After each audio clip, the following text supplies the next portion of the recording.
il y avait une hiérarchie. Akadosh Baruch Hu, il parlait surtout à Moshe, il parlait même qu'à Moshe, des fois à Aaron, mais c'est qu'à Moshe, c'était que Moshe. Et avec Rabbi Israël, c'est ça qui nous a légué. Que Rabbeinu, c'est le tzaddik qui est au-dessus de tout le monde. C'est la Neshama de Moshe Rabbeinu, et il est au-dessus de tous. C'est le tronc de l'arbre qui nourrit les autres branches, les pétioles, les feuilles, les bourgeons. Ils peuvent être des tzadikim comme des bourgeons, comme des branches, comme des très grosses branches. Tout le monde, toutes les racines du haut, les vrais. Mais ils ne sont pas comme le tronc. C'est le tronc qui amène la sève et qui nourrit tout l'arbre. Et Rabbeinu, c'est le tronc. Et un jour, moi, je lui ai dit, mais il ne peut pas y avoir des tzadikim véritables qui ne sont pas attachés à Rabbeinu, à Rabbi Nachman.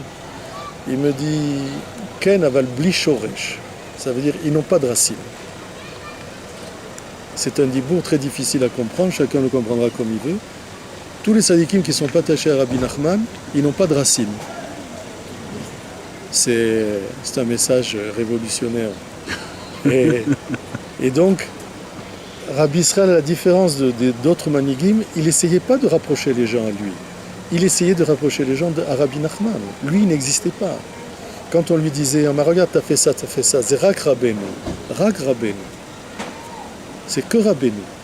Et à mon avis, c'est la raison pour laquelle il était tellement humble et tellement effacé. Et il a tellement souffert, et puis d'autres critères que moi j'ai pas. Que c'est pour ça qu'il a reçu le Pétek, à mon avis. Que Rabbeinu l'a choisi à lui en particulier. Tu vois, il y a une voiture derrière qui est en train de nous empêcher de parler. Elle est venue juste là, tu vois. Il y en a partout, mais il est venu juste là, il laisse son moteur allumé. Alors c'est marrant, hein, quand tu parles de Rabbeinu.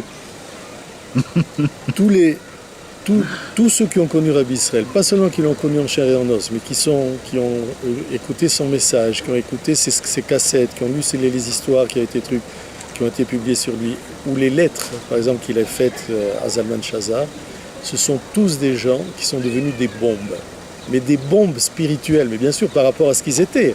Ils peuvent être dans un niveau, le niveau qu'ils sont. Mais par rapport à ce qu'ils étaient, ils sont devenus des bombes. Ils sont sortis de leur cocon, sont devenus des papillons. Ils ont commencé à s'envoler avec des couleurs magnifiques.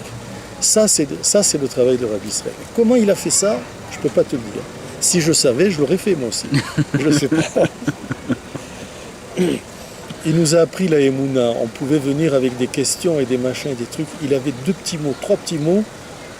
Il te montrait que c'était ça la Emouna, que c'était Akol Mina Shamaim, que c'est Kadosh Baruch Hu qui dirige tout, Akol et Tova. Mais pas avec des leçons. Un petit mot, un petit truc qui te le montrait. Un jour, j'étais avec lui dans la choule de Breslev, à Rosh Hashanah, avant Ouman. C'était Rosh Hashanah. On était plusieurs à côté de lui. Et il y en a un qui est venu, c'était le premier soir, je crois, de Rosh Hashanah. Donc après, on avait dormi. Et donc c'était le matin, la tuila de Shacharit. Et une personne vient, qui ne savait pas parler l'hébreu, et elle dit à quelqu'un là-bas, de dire à Rabbi Israël, car comme ça, ça m'est arrivé, il a eu une chute dans la Emouna. Spirituelle. Une chute spirituelle. Et la première des choses que Rabbi Israël, il a dit, l'olipol, ne pas tomber de ça. L'olipol. Ça veut dire, le type, il vient, il est brisé, c'est Rosh Hashanah, il a reçu une bonne gifle, tu vois, spirituellement. Et Rabbi Israël lui dit, ne tombe pas de ça. Ne tombe pas. C'est-à-dire, et j'ai vu sur sa texte, ça l'a remonté, ça l'a requinqué. Et ça, Rabbi Israël, c'était un spécialiste mondial du chizouk, du renforcement. Une personne pouvait venir briser, mais complètement briser, et en quelques mots, Rabbi Israël, il le rassurait, il le calmait. Et la personne sentait que, ah tiens, elle était soulagée. C'est un truc extraordinaire. Tu viens chez quelqu'un, tu lui racontes tes peines, tu peux ressortir comme tu es revenu, tu vois. Mais là, quand tu ressors, tu es plus léger. Tu viens avec 100 kilos sur la poitrine, tu ressors avec 25 ou avec 50 ou avec peut-être même rien, tu vois. Et qui c'est qui les a pris, ces kilos, d'après toi? Où sont partis les kilos? Apparemment, il les prenait sur lui-même parce que tu sentais, tu voyais sur son visage qu'il souffrait autant que toi. C'est comme le mot sympathie. Sympathie, ça veut dire souffrir avec. Et Et Rabbi Israël, il souffrait avec la personne qui venait le voir. Et donc, la personne qui ressortait, elle était soulagée. C'est un truc extraordinaire, c'est un truc... c'est très très rare. Et donc, à plusieurs reprises, il a relevé des gens. Il pouvait, tu vois, par exemple, tu n'avais même pas besoin de lui expliquer quel était ton problème. Déjà, avant que tu viennes, avant que tu ouvres la porte, il savait déjà que tu allais venir, il savait déjà quel était ton problème. Souvent, il ne te laissait même pas parler. Moi, je me rappelle que des fois, je venais, j'avais des questions ou des trucs importants, il ne me laissait pas parler. Dès que je venais, il commençait à me raconter des histoires sur les chassidim, sur les trucs. Et moi, je voulais parler, il ne te laisse pas. Il te laisse pas, je voulais ouvrir. Il continue, et ça, apparemment, ça n'a rien à voir. Apparemment, ça n'a rien à voir avec ce que tu vas lui dire. Hein. Il te raconte une chose qui apparemment n'a rien à voir.